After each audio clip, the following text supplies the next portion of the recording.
Hey, welcome back to Kendama, and today I want to teach you guys a really great trick that I play with all the time. It's called Lighthouse. It looks like this. Okay, let's go. So there's so many things to think about and do before tackling this trick. The grip for this trick is very important because you want to make sure that you have a comfortable grip around the tama, but you also have the whole of the tama facing up in a nice position. And it's also important because you don't want your fingers to get in the way of this trick. A lot of players tend to touch the kendama when doing a trick like this. When they're trying to balance it and it moves around, it touches their finger, but then they keep it back, they keep it on there. But when it touches your finger, it actually invalidates the trick. It doesn't count anymore. So you need to make sure that your fingers are in a position that give the ken enough room to move around, but it's not too much space where you don't have enough of a grip. So the best grip to have is your pointer and your middle on one side of the ken, your thumb on the other side, and then your other two fingers on the bottom. I like to put my ring on one side of the string and my pinky on the other side. So it just gives me a nice comfortable feel of the entire tama, and I still have enough room where I can move the ken around without touching my fingers too much. Next step is the pull-up, getting the ken onto the lighthouse. But before we tackle that, just to kind of get used to it, what I like to do is break a trick apart and practice one part of the trick before tackling the entire trick. But because this trick requires some balance, you need to make sure that you're pulling it up right and you have a feel for the balance. So you want to place it on top of your tama and feel how easily it moves. Many of you out there have a chrome pop, and these chrome pops have a rubber paint on the tama. So it makes it easier for the ken to move around. Rubber paint is a type of paint that allows the ken to kind of move around on it. So you need to be really careful. So you want to kind of get the feel. You want to put it on there and then maybe go up and down once you feel comfortable. When you can get it steady, right? You want to go up and down, maybe move side to side to kind of get the feel of it.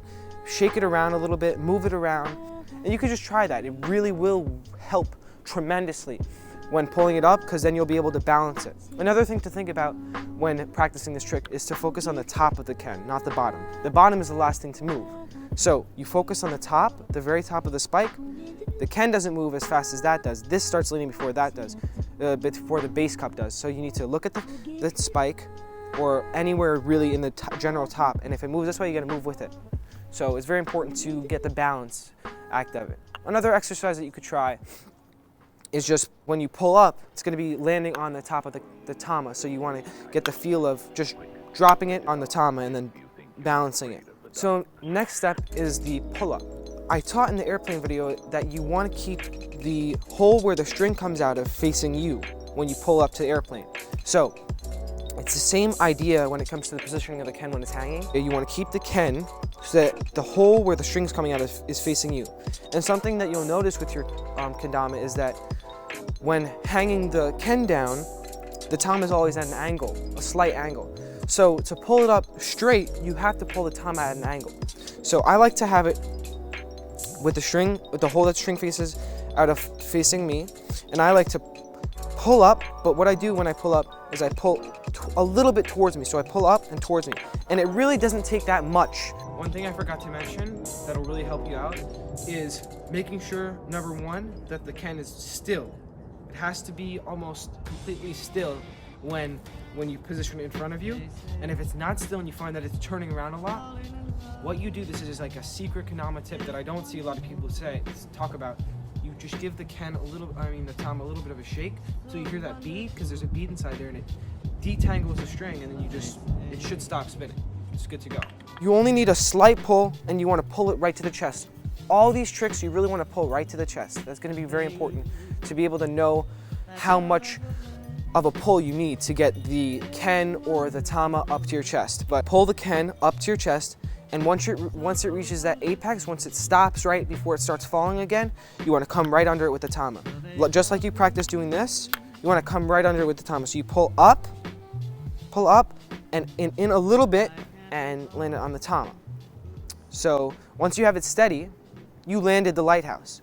However, a spike signifies the completion of a trick. So just because you have it there and you landed the lighthouse trick, you haven't completed the lighthouse trick.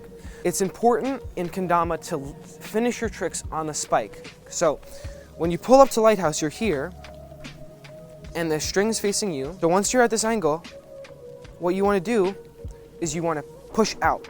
Same kind of scooping motion. So you want to pick up, but it's a little bit smaller. Pick up and push out.